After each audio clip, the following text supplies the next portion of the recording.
Hello, good afternoon, and welcome to the 10th edition of our monthly Hangout, Startup Portugal Community Hangout. Be very welcome to this space, and thank you again to Ferroviário, to Pedro and Nuno for hosting us with such a success history of Hangouts in the last 10 months. It is really a pleasure being here with you and with them. Well, thank you for being here. We are also being seen and watched and accompanied by remote and online streaming. So we have also listeners and watchers from outside this room. Today we are discussing mental health. It's an important and pressing point and topic that maybe some years ago was more associated to companies like consultancy companies and companies which had a special and big pressure put it on their workers and their teams. But currently, and in the last few years, it has been more and more associated also with startups and founders, as you may know. In fact, growing a startup may be very overwhelming for the leader, for the team. He has to deal, and the team has to deal with starting up the operations, having to deal with customers, with founders, with funders, investors, and so it's a real difficult job in such a period. And so recently and in the last years, this type of condition, as also mental health diseases and problems, have been more associated also with our community. And that's why we are discussing it here today. Obviously that the pandemic,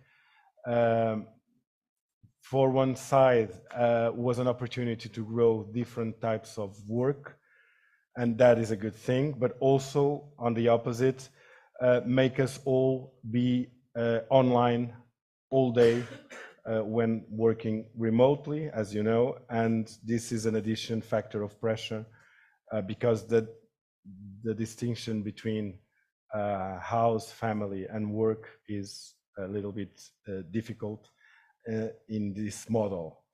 And that's a negative issue and one of the negative outcomes of this pandemic, and also is maybe an important topic to discuss here today.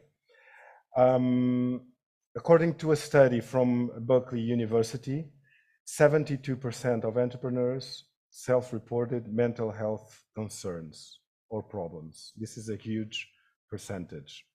Also, entrepreneurs were significantly more likely to report a lifetime history of depression, 30%, ADHD diseases, 29%, and substance use conditions, 12%, and also bipolar diagnosis, 11%. So this means that it's a concern for all of us. The studies report that, and we also know people from our community that have passed through this, and we have some good testimonies of that here today. To help us navigate in this topic, we invite three excellent speakers. Pedro Trincão, former founder of Hager Group and now market manager for Iberia for Worldcoin, which will talk about his experience dwelling with mental health issues as a founder. So we'll have here a testimony on a direct testimony of what I was talking about. Patrícia António, psychologist who works with the project Manicómio, who will talk about the red flags that we should pay attention, as well as strategies to deal in what relates to this type of conditions and diseases. Last but not least, we'll have Anabela Figueiredo, chair of MindAlliance Portugal, that will speak about the need to take care of an organization's culture in the process of growing, to make sure that no results will come to the expenses of the team's mental health. So how to grow a company, not harming the team's mental health. As I think you may know, burnout has been recognized as a disease since 2019. So World Health Organization had to recognize this as a specific disease, and that and all that I talked before are good reasons for having this debate and this discussion here with you. This conversation with these speakers will be moderated by Marcela. Thank you, Ana, from Echo, a journalist and editor for Pessoas Magazine, which is an excellent project from Echo that I recommend you to read regularly. Before leaving you with our special guests and speakers, I would like to welcome to the stage two startups that work in this area and that will pitch you their projects and their proposals. So please, a round of applause to Kindology and to Team 24 founders who will be here pitching. Thank you very much.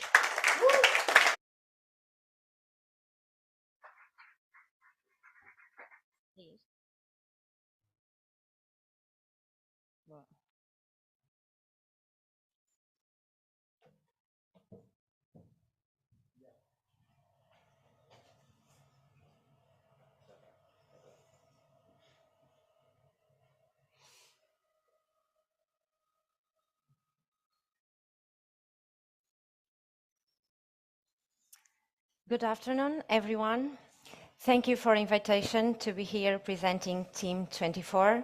I'm very glad to be here talking about our company.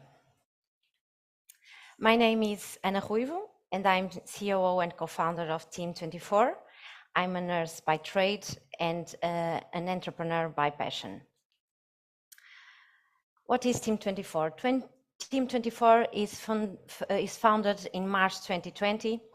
Our business model is a B2B, and we provide a software as a service. Our purpose is to provide psychological support in real time to employees of companies.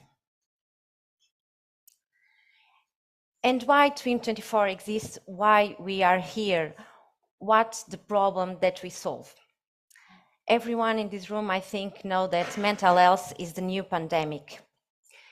The numbers of people who struggle with mental health issues is huge, and that numbers tend to increase more and more. It's huge in Portugal, but around the world.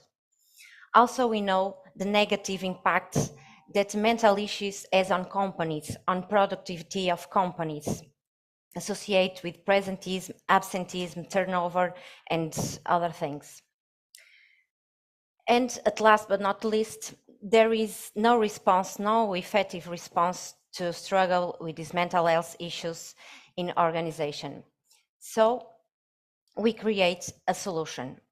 Our solution is a click away. We provide psychological support plan through an app. In that app, all services are confidential, anonymous, and free of charge to employees. All employees of company receive that plan as a benefit and can schedule and make video sessions with one of our psychologists, can participate in one-to-one psychological chat with one of our psychologists too, and make a phone in real time with one professional psychologist. How we grow since March 2020 to right now in this moment. We was born as a result of pandemic, of course. In that time, we designed that project. We designed our MVP. We started to test with some customers in the market, and we realized that there is a condition to create officially our company. So we founded Team 24 official in March 2022. Since that date until now, we realized that we need to make more appeal our service, to materialize our service and make more easy to use for the employees. So we designed our app, and that app is launched in September of this year. And we have been presented our app in Web Summit in this year too. So where are we now? What are our numbers? Right now, Team 24 has 35, we manage the employees of 35 business group. These business group are made of 110 clients company, and we manage 35,000 of employees, potential users of our app, of our service. How we do this happen, how it work, our business model. Basically, we give a monthly subscription based on the team size, on number of the employees. We offer a premium service, immediately service at low cost price. Basically, companies can offer these huge benefits to their employees only since 35 centimes per employee per month. And this is our numbers. I want to share our numbers with you right now. In these 3 years, this is our sales in euros. And since 2021, when we start to test our MVP without the app, just the service, we grow 3 times more in volumes of sales. So the numbers tend to increase better and better. And what are our financial projections? We estimate in 2027, just in Portugal, to earn 7.5 million euros in sales with a 22% expected return. And what we need right now to make this happen? We need investment, about 1.5 million to increase our response to 24/7, because right now we are giving response since 9 to midnight. To create a sales and commercial structure, because our sales are just organic right now, to upgrade our app, and to expand to foreign markets, start with Spain and Brazil, and after other countries of Europe. So we trust in our projects, we trust in Team 24. This is some partners you may know that trust in our company. So I hope someone in this audience can trust in us and trust Team 24. Thank you so much.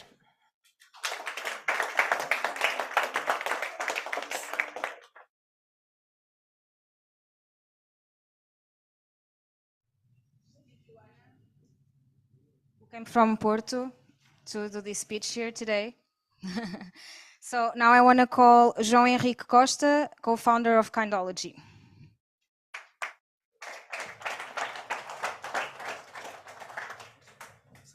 Sim, obrigado. Hi everyone, how are you today? I really want to know, how are you today? The reason, more or less, right? The reason I'm asking you this is because no one actually cares. This is the truth. Right now, the numbers are crazy, and this is not funny at all. 1 in 5 people have a serious mental health issue. This is something that we need to pay attention to. 8 out of 10 children with mental health disorders never get to receive any kind of treatment. You have your kids at home growing without being treated. 1 out of 3 teens are considering suicide, all right? Well, the world is sick and needs our help. There are people who cannot afford it. There are people who have stigma and taboo, who are afraid to go to the psychologist because, of course, they are afraid to get fired or to be seen as a different way in their companies and in their society. Well, we have a solution, we believe. Do you remember Robin Hood? With his bow and arrow, fighting against nobles and stealing the rich to give to the poor. That's not what we are going to do. We are doing a different thing, okay? Kindology, with this mantra, I would say it's a beautiful mantra: be kind to all kinds. We want to share love. And our way to build this is that we want actually to become the major community in the world and making mental health accessible to everyone. How are we doing this? Let me just, how can I go there? Can you read it? Yeah, that's okay, no worries. We have created a model. It's a social responsibility model where whenever you join a service or whenever you buy a product from us, you are helping others, that's below, giving some coins into a blood bank where you can help people. Well, what's there to buy? You might be asking. Our service, of course, we have a platform, a cool platform, a kind platform, I would say, where we have all the well-being stuff for companies and individuals to get access to mental health and to get access to therapists in an individual or a group training, workshops, boot camps, wherever you want as a company, okay? We have it all, but this is not the difference. This is what every kind of company acting in this mental health field is doing. What we have built, or what we are building right now, is a community. We want to involve influencers, ambassadors, people who actually don't feel the way to go to mental health treatment right now, but people who get involved with kindology, want to be embraced by what we are doing for the future and for the future of our kids and our society. And this is a community where everyone can join, where we involve the companies that are our clients already, and they place their social responsibility model right in place, where people can really see what's going on inside the companies. So we have a plan to help 100,000 people in 5 years. So right now and today, I want you to be part of this community. And actually, there's the giveaway for you, okay? This is the end of my presentation because kindology loves you. And I have a quick offer for you, okay? So right now I have a challenge. You go to our Instagram, you just click on follow, send us a message. They have a gift for you, all right? The first one to join us will get this offer, all right? Thank you so much. Have a good evening.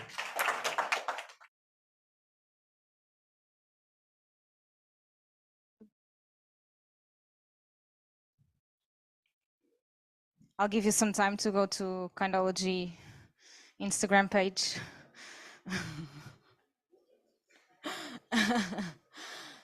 Okay, and now I want to call Ana Marcela to our stage, who will present our speakers for today. Thank you, Ana, for accepting our invitation. An applause to Ana.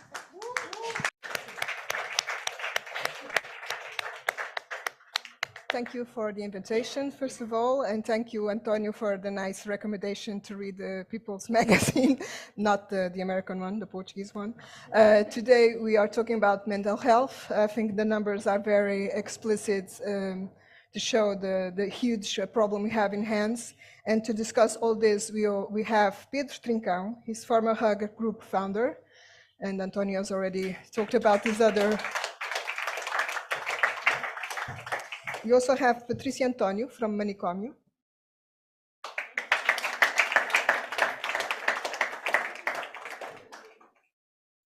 And last but not least, Anabela Figueiredo from MindAlliance.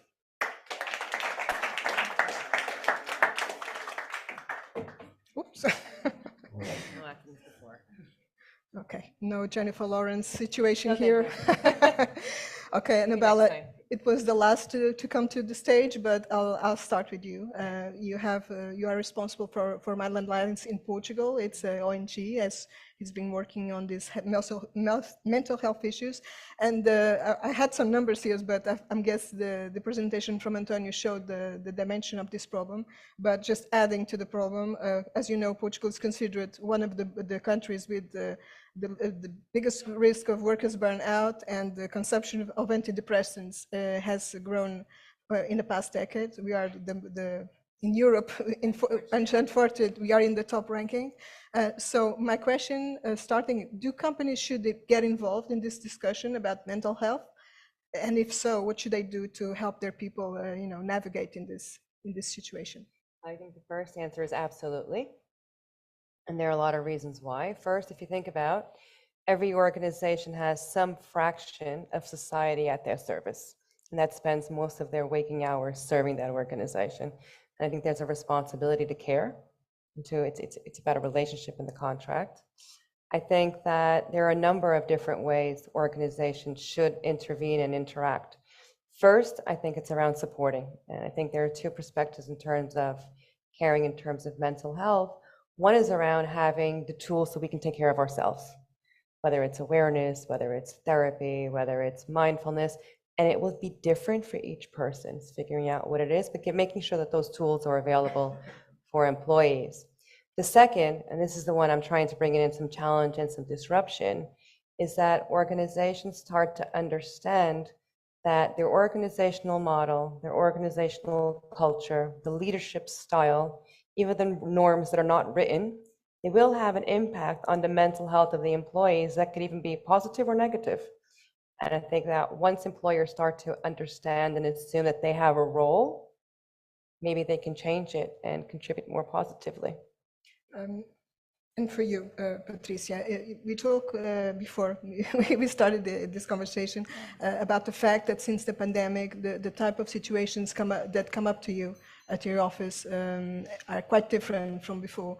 Before it probably was more, emotional reasons, love affairs that went wrong or something like that. And now the talk is basically about work issues and the burnout and all that type of situations. Can you share a bit more about what sort of problems come to you and what sort of situations people, what sort of strategies they can use, to get ahead and move along?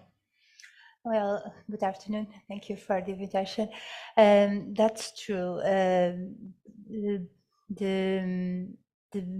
need for help is changing because work and all the frenetic way of living nowadays changed our natural roles, like a person, it's myself, like a mother, like a friend, like a employee, and that changed the way people are acquiring, the way they are driving the energy into the work, because this frenetic also changed the way relationships are taken care. And when people enter to an office or corporation or everything, they are entering with their inner issues that all kind of needs that were not met, and a professional role sometimes is like, well, that's my goal, my only goal. And when we face that anxiety, and we face also a culture or some kind of role model that do not recognize you, do not interesting like the other people. How are you today? The connections are more and more less impersonal, are more and more online, 5 minutes to talk, and nobody cares if you feel remote work, which kind of became, I wouldn't say mainstream, but at least a lot more people are doing telework. Do you feel that that contributed to the mental health problems? I think they are disconnected. Yeah, I think they have two faces.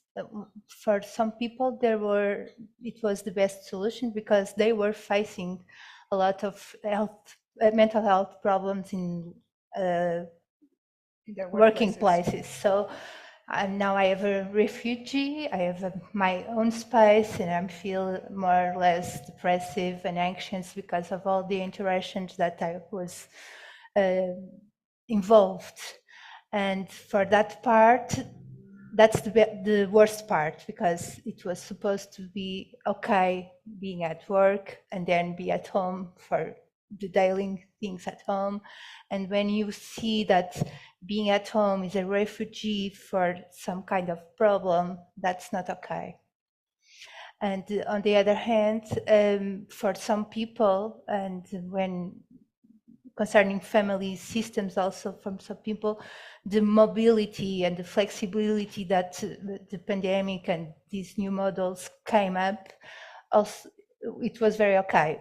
For instance, concerning to psychotherapy, we now have a lot of people doing online therapy, mostly combined with presential sessions, and that gave the opportunity to maintain mental health work, even though people are away abroad or they were at home during the pandemic. The pandemic was a hard theme for professionals like me, because most of us were like in burnout also, because everyone was facing huge problems and anxieties, and mental health professions were at the front line. But we are also people, and we are also families, and we have also our problems, and that was a good idea. Okay, mental health, it's in the order of the day, but we don't have the necessary accessibility for everyone. So it's a double kind of double-edged situation. Yes. Pedro, you're from the startup ecosystem. You are a founder. All this talk about mental health, is it really a reality in the startup, or is this just doing the talk, not doing the walk? No, it's definitely a reality. I think most of the founders don't talk about it because we are focused in delivering results, and we want to be in newspapers like Echo announcing the next fundraising round, or and that's what tends to be the story. And I mean, I can give my context, so which is kind of a funny, not funny story, because I have anxiety since I was little, panic attacks, whatever. So therapy is something that I've been doing for quite a while. Recently, I switched to online therapy because I'm traveling a lot, and I have good feedback. You're so still a real person with a real therapist. no, yeah. So I mean, you can interact, you can see facial reactions, which is really super important. So I wanted to create something that fixed the problem that I had. Right? So I was having anxiety. I was struggling talking with my friends about it. So I wanted to create a community around it. So we kind of iterated a lot, and we created a mental health platform that connected people in support groups, online support groups. So the therapist would moderate a group with between 3 to 8 people, and we would help in that way.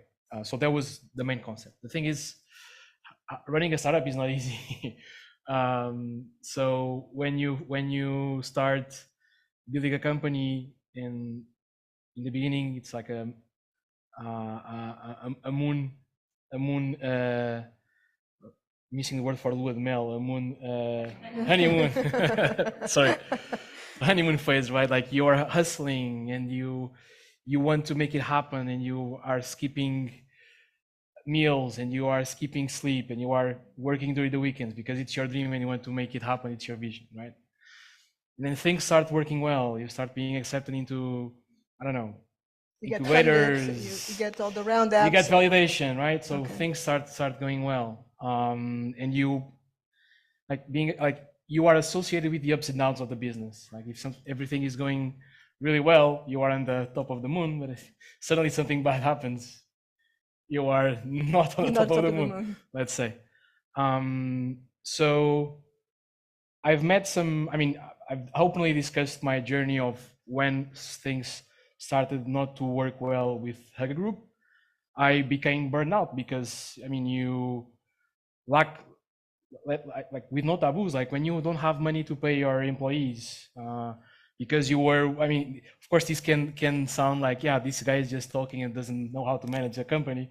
That can be also true. But when you have serious trouble in a company that you build, that you work so hard to build, and then you are struggling to make ends meet, this can take a toll on you personally, right? So, and take harsh decisions like firing people because you don't have money to pay them, and like people that believed in you, was working in a startup, is believing in the vision.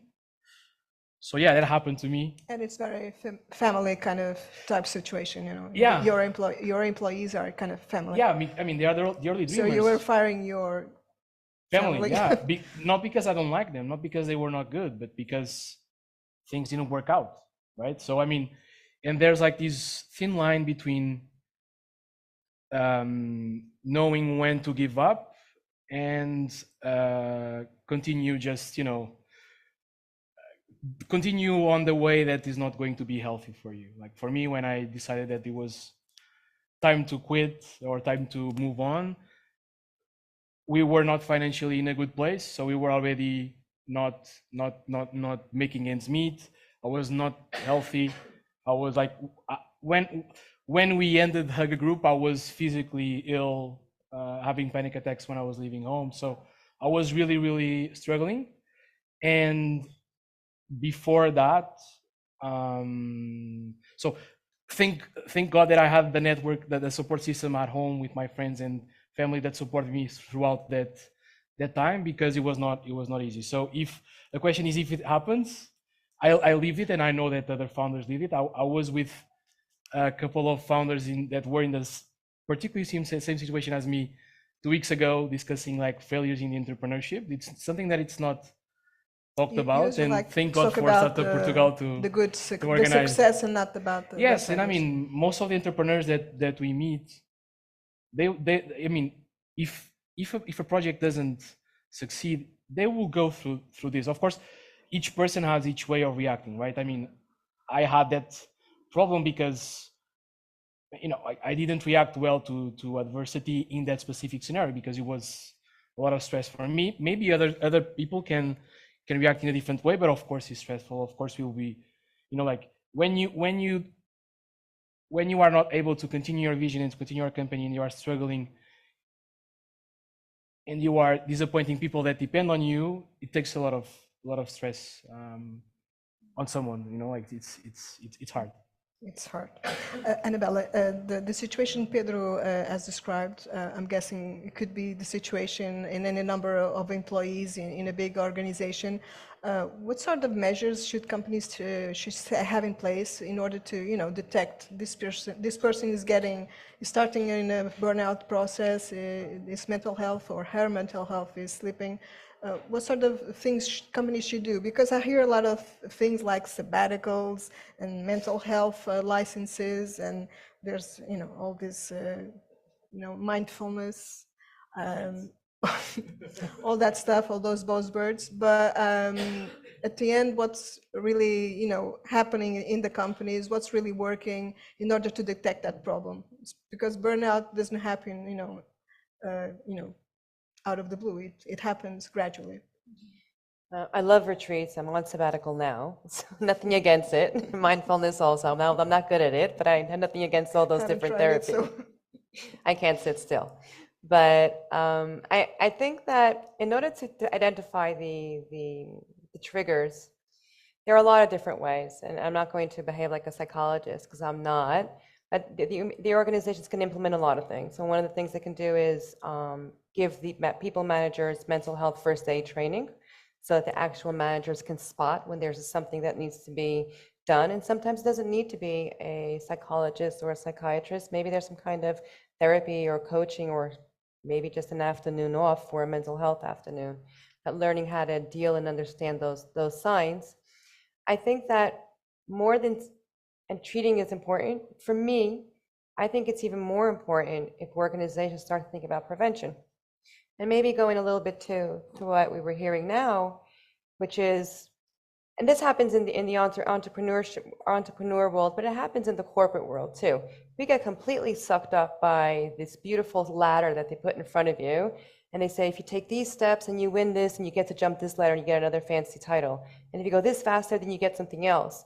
So we get completely sucked up by this dream of, if I keep pushing harder and harder and harder, I get a bigger salary and a fancier title and a bigger office, and maybe even the corner office if I work hard enough, right? So I think it different types of stresses, but we do get sucked up into these stresses. What I would like to see organizations start to do is, number one, reduce the stigma, so that if somebody is ill, they do know how to knock on somebody's door and where to go, or even ask for their manager for some help. But I would also like to see organizations looking at people in a different way. which is, am I pushing too hard? Number two, is this a good balance? Because there comes a point in time where, I think people, all the entrepreneurs in the room will probably be able to relate, where it really doesn't matter how many hours you put in, because before you're able to rest and reset, you're not going to get any quality work of the hours you're going to put in anyway. So what's that right measure, and understanding that there isn't the right answer for everybody. Maybe for you it's 10 hours a day, maybe for me it's 4, and I need to recuperate before I can be performance again. And it's learning how to understand their people and how to optimize and get the best performance, understanding that if people don't go home and rest will mean something different for different people, they're not going to get performance anyway. But it's just, do you feel the companies are really aware of that? No, I'm hoping they will be. Because now the situation, the economic situation is not as good. The tech sector is, going through a storm. Pedro works in crypto, so we won't talk about crypto. But we all know the situation, what's happening in that specific sector. So I'm wondering if the companies in this hustle, to produce results, to, get ahead, make ends meet, because they have to pay their employees and share the dividends with the shareholders. Are they really taking in consideration those sort of warnings? Because they can have the measures and not using them. I completely agree. I think they have. Well, again, organizations behave like people. We all know what's good for us, right? What we should eat, what we shouldn't eat, what we should drink, how much we should drink, how much we shouldn't. And sometimes we just let ourselves go. And even though we know what the right answer is, when something gets tight, we don't make the best decision. And I think it's fair for us to look at organizations with the same compassion and empathy as we make decisions ourselves. But organizations are starting, and unfortunately they're still only starting, to understand that there's a point at which where no matter how much you need to make ends meet and how much you need to hustle and how much you need to push, for a certain moment, you're not going to get performance, you're not going to get quality.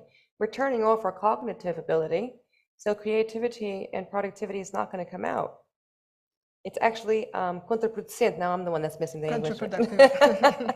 Thank you. It's counterproductive because we're actually pushing and we're reducing the productivity and the quality that's coming out. And hopefully organizations will understand. I mean, I'm not saying that organizations start to send everybody home at 3 o'clock in the afternoon and we all go do mindfulness or play golf or something. That's not the thing. Some people will want that life, and that's fine. Totally respect that. And then stress isn't only about not having stress. I mean, there are psychologists in the room that will explain that we do need stress to have a healthy mind. So there is tension that needs to exist. But there's only so much you can hustle, because then you run out of good quality output that comes from our people. Mm-hmm. Pedro, you talk about mental health and the fact that it's people talk about it not as a taboo. Before it was something let's not talk about mental health.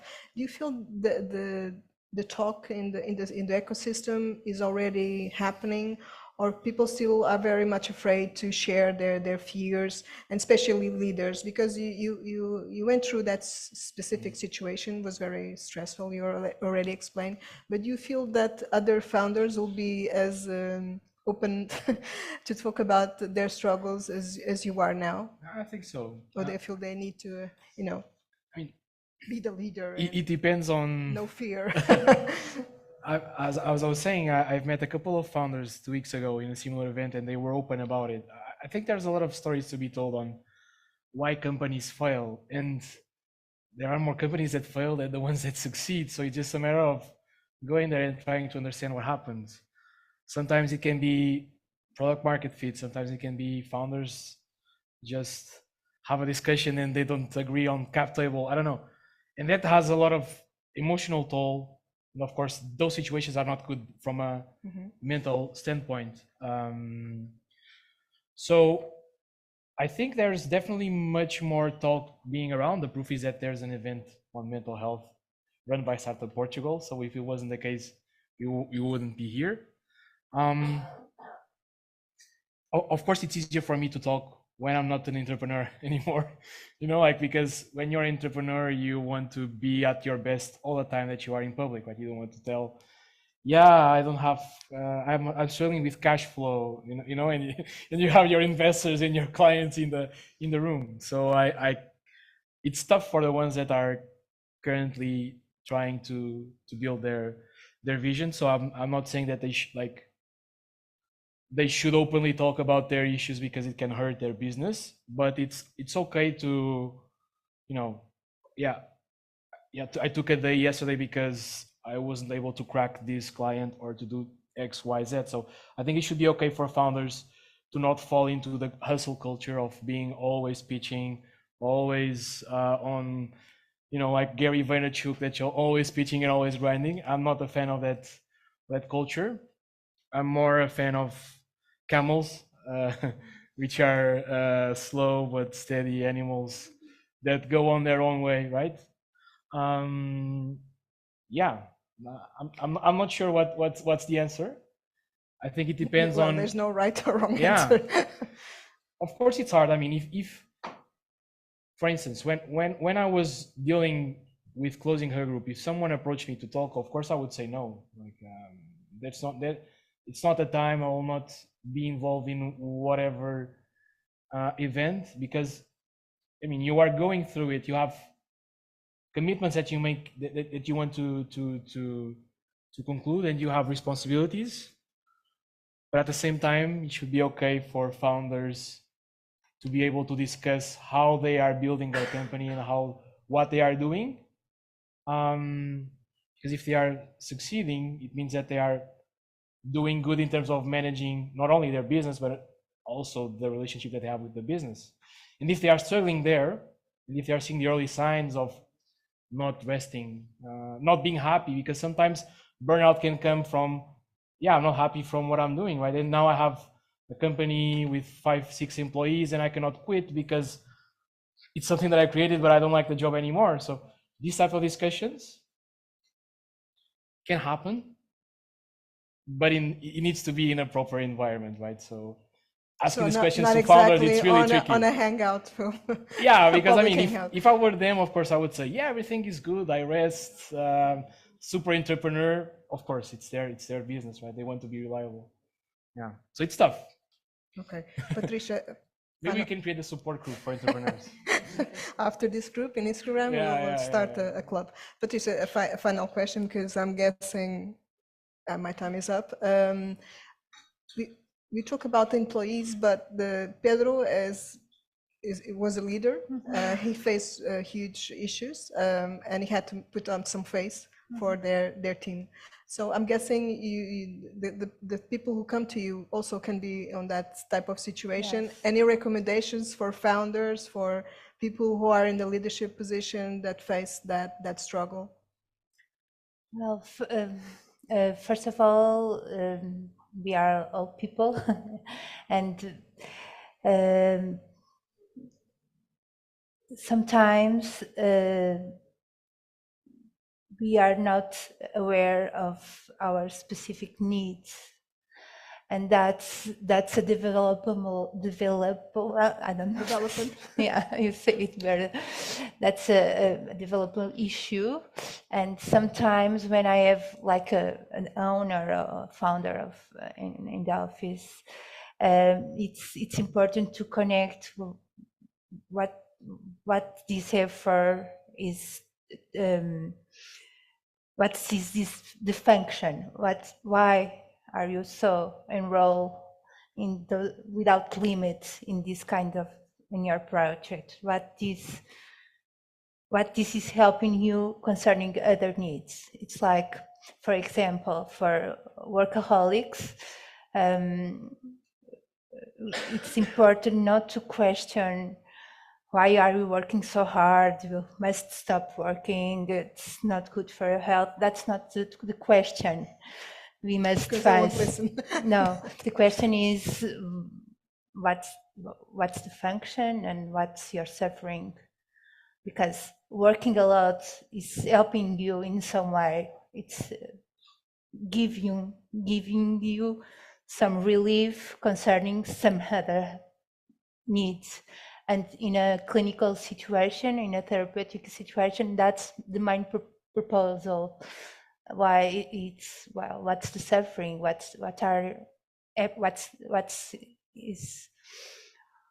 Why are you so inside these roles? Why it's so hard to deliver some of your work to your partner? Why you have this special need to take over everything to yourself? Where this come from? And that's the main point. It's to be and to relate to the person, to self-awareness, and also to understanding that maybe there's another way of satisfy and relieve the pain without such a hard compromises. Without, for example, I don't know if I can take your example, but well, concerning anxieties and panic attacks and so on, probably if I'm focused on a role, that can help me not having panic attacks. You know what I mean? It's like, well, I'm focused, and it works, and I can pursue that kind of way of living because I felt at first instance a kind of relief concerning my mental health issue underlying. And that's the way we work with people. Okay, why are you so worried? How come you are with so many responsibilities? Because you have a director and subdirector and all kinds. What kind of relationship do you have with your team? Why you feel so responsible if you have the financial support and that's a way of addressing the burnout of leadership, for example, just to translate what the behavior was so. Why the behavior began in the first place, and related, trying to understand the inner conflicts, the inner issues that are underlying the way the people are performing at work, even the owners, even the employees, and so on. The behavior tells a story. So if you can take care of the story with the person, probably you can have another kind of solutions. Okay, nice ending. Behavior, a story, and we are all people. I'm guessing we have a Q&A. So any questions, please raise your hands and say whoever you want to get an answer from.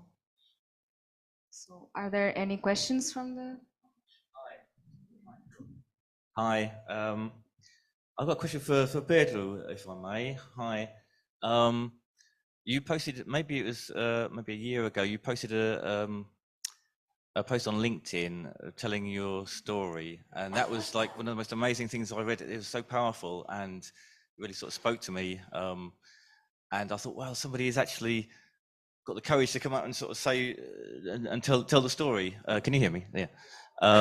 Yeah. So thank you very much, because that really had an effect on me. That was because I was in a similar situation to you, not on the same level. I had just begun a startup and I didn't know what I was doing, and it was all a mess. But the trauma is still the same. You know, you get the same emotional sort of difficulties having to deal with co-founders and so on. So that sort of really helped me a lot, just that somebody could have the courage to stand up and sort of say, look, I had this situation. So thank you for that.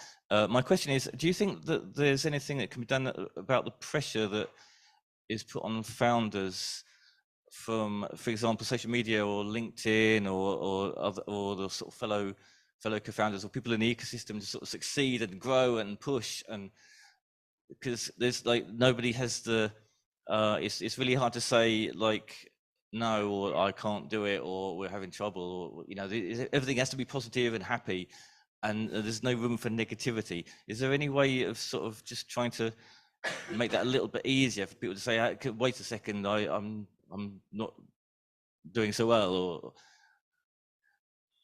Thank you so much. I was not expecting someone.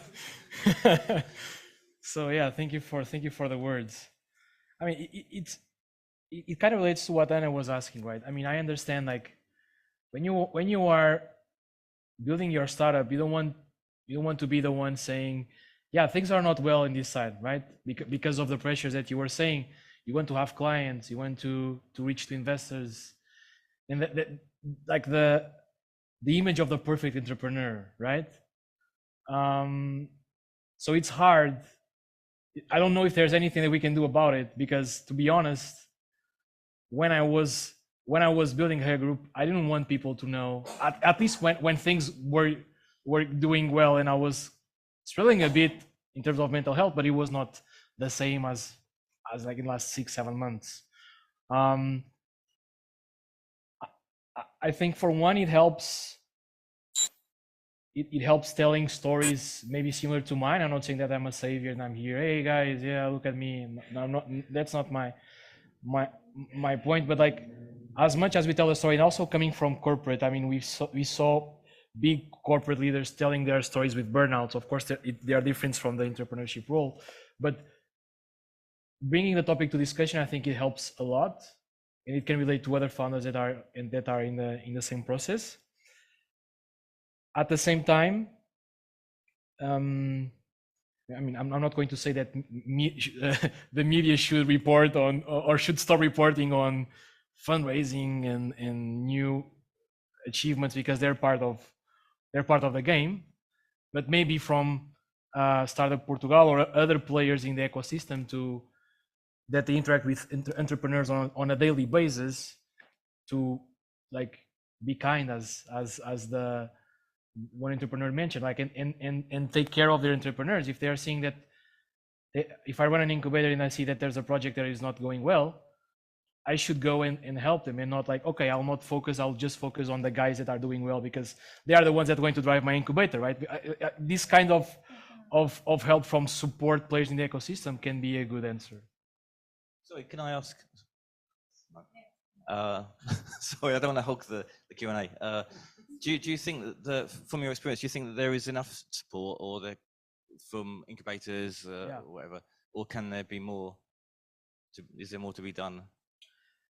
From a mental health perspective, I think it can be done more. From a business perspective, I think the ecosystem is really healthy, let's say, but you only focus on the successful cases, right? The ones that you want as an incubator, or as, I don't know, as something that a venture build or whatever, that you want to showcase to investors. Like, you want to hide the guys that are doing bad, these guys, poor guys.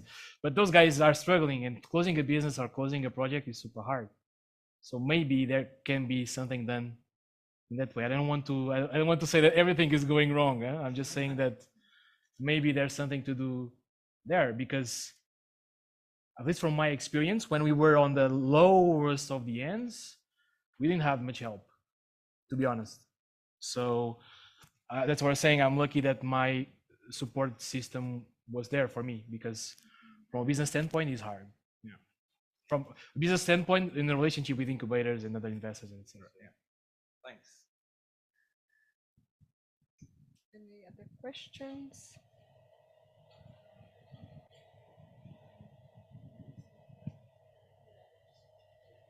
Wait, thanks a lot. I have a question to the ladies, and I do it short. When I look back more than 40 years, we had exactly the same pressure as we have today. But today we talk about burnout. We have a big industry around burnout. What is the main reason for that? Well, It's a big question. okay, after me. Well, one main reason is, I think, it's the knowledge that we can talk about these issues, and that's important, because burnout, it's exactly the other way around. When you don't talk about your feelings, when you start feeling not in a good purpose with this job, but you put inside, and you do all that path alone, you're going burnout. So I think today, and I think pandemic also took this equality experience. Everyone all over the world was facing a huge survivance mode, a huge pressure, and we were at the same board, okay? And that puts, I think, puts people more like face to face, and that your problem, it's my problem, and that equality, I think, helped to take knowledge of these issues. And also, I think we are more able to be real, to talk about emotions than our ancestors, and realize. I think nowadays we are more able to translate the needs. The numbers are more more available, but also people now they tell, I need a psychology, I need help.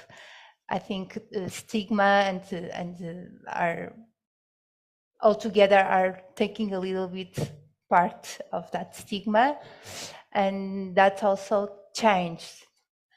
I think when I'm concerned, for example, if well, my father, he had a long time ago, he had a problem concerning the cooperative pressure. They were a merge of different corporations, and there was a lot of pressure about the role he had concerning other employees and so on. And that was like 20 years ago. I was studying. I was not a psychologist that way, but I was studying, and I remember that there was no way to talk about what happened. There was no words to talk. And nowadays I think that changed, and that's good. I think that's. Now we talk, now we have to put forward, we have to make accessibility a reality for everyone. And I think we are moving. Yeah, thanks a lot for answering. I let it stand like that. Maybe we have more time on the roof. I have for a further question, but it would take too much time now. Okay, thanks a lot. Okay, yeah. Okay, that's good. Yeah, maybe I can make one question to Anabela, I think. Just trying to understand a bit more about MindAlliance. I saw that you work with companies specifically, but I was trying to understand if it is big companies, small companies, founders around all the company, just trying to understand a bit more. Well, after more than 20 years in corporates, I'm trying on my entrepreneur exercise myself, because we're setting up this NGO in Portugal and we're still trying to get a bank account open. MindAlliance here. First, you need a meeting to have the bank account, but you need the bank account to have the meeting. I'm stuck there. So I'm starting to feel your pain a lot more than I did before. Maybe you should open a crypto wallet. Just saying, I have one if you want. No, I'm kidding. So MindAlliance is actually a replica of an organization that I worked with in the UK. The original organization was City Mental Health Alliance. It started about 12 years ago with a senior partner at Linklaters. That like happens in the UK at the pub with some colleagues talking about the mental health of his people. Started to decide that he wanted to have a role in improving the mental health of his team. So first he got it onto the board at Linklaters. Then he got 3 more people together from the city. So Goldman Sachs also joined in, and KPMG. And then 12 years later, it grew, and it has dozens and dozens of corporations. It actually started in this city, so it was financial services, big corporations. In the UK, it's maintained mostly, although different type of industries are coming in. Around the globe, it's changing, right? It's not applicable to Portugal. If we were to work with the corporations in Portugal, we'd leave out the majority of the employees in Portugal. So it's not going to be just big organizations, it's going to be all size organizations that want to join. The ambition that we have at present is, I'd say, multiple fold. I don't even know what my exact N is. But on one hand, it is about ensuring that organizations create a decent menu, and I'd be happy if it was a decent menu of tools and self-care options so that people can take care of themselves. Reduce the stigma and normalize the conversation so people aren't scared to ask for to use the different tools. We find out that less than 30% of people in companies know what self-care they have for mental health, and less than half actually use it. And then my real ambition is that organizations start to understand how their behavior has an impact on the mental health of their people. That's what I would really like to happen before I die. Yeah, it's going to take a while, right? Well, you have to And start I hope somewhere. I last a lot of years. Well, and I hope you get your bank account as well. I had to close mine, and it was 1 month. Wow, top of the tops. I didn't have crypto. Sorry, should have used that. Any more questions? Oh, another one. Hello. My question is for everyone. So what do you recommend to the new entrepreneurs that are starting a new company, a new startup? Do you think they should avoid this process of 100% or 200% of effort on their projects and finding investors, pitching, whatever?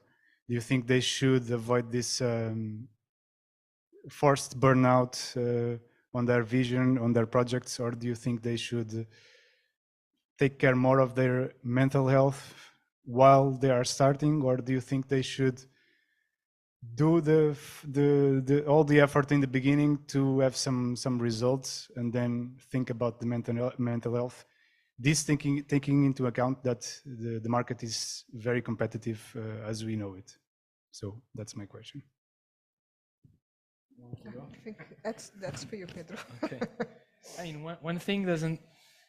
You can be pitching and working hard without burning yourself out, right? So one thing doesn't, like, doing the whole entrepreneur shtick doesn't mean that you need to end up burning out. I think it's a matter of setting up some boundaries. Like, you need to have time for other things than your business. You need to interact with other people than your employees. You need to sleep, you need to eat, you need to breathe, right? So I'm not saying that you should not hustle, right? I think it's part of the, like, you're excited. Like I remember, like, coming home after a long day work, having dinner, and like, yeah, I want to keep working, you know, like, and sometimes it can happen and you are into it. The main thing is, like, you need to look into your habits, right? Are you struggling to sleep? Are you struggling to eat? Like, is your appetite deferring? Like, these types of signs. But no, you should not. Come on, it's your business. You should be the one defending it and making sure that it grows. So yeah, put in the effort, but take care of yourself at the same time. Can I add to that? I think it's for entrepreneurs. I think that sometimes we need to understand what you're jumping into. And I say this for entrepreneurs. I'll say this for, you have the kids now that are going into the top tier. They want to go to Ivy League schools, and the pressure is high, and the number of kids now with mental illness is significant, especially in these top tier schools. You have these big corporations that have these big programs where, you know, they try and kill half of them before you get to up that ladder. I think it's like everything. If you're gonna sign up for a marathon, you don't go running on the marathon on the day. You prepare, right? You sleep, you train, you eat, you do a bunch of things so that when you get into that day, you don't collapse a kilometer in. And I think what's important is that, and these communities are important for that, to understand that if you're gonna go into an entrepreneurship, you're going into a marathon. So you need to take care of what you eat and how you sleep and whatever is the recipe for you in particular, because it might, and I think it is different for each person. I think sometimes that's the trick that's not told, is that you're going into the marathon and you don't train. right? We have the World Cup going on now, and my kid likes to play soccer, so you hear about Cristiano Ronaldo every single day in the house. And mostly what he talk about is what he eats, how he trains, how many times he sleeps, how disciplined he is. Top performer, right? But he makes sure that he goes through those self-care steps and that he's fully monitoring. There's nothing wrong with giving 200% as long as your body's ready to give those 200% with whatever fuel you need. Does that make sense? Our time is up. Sorry, I should have said it was the last question. I think there's some drinks on the rooftop. I think we can discuss all these topics, in a more relaxed manner. So thank you all for coming. Thank you for accepting the invitation. And let's be people on the rooftop. Yeah. Okay. Thank you. Thank you, Anna. Okay. So just a little note before we go up. I just want to remind you, just have good news. So on Friday, the 25th, the applications for the startup vouchers will open. So stay tuned to our social media and all our networks.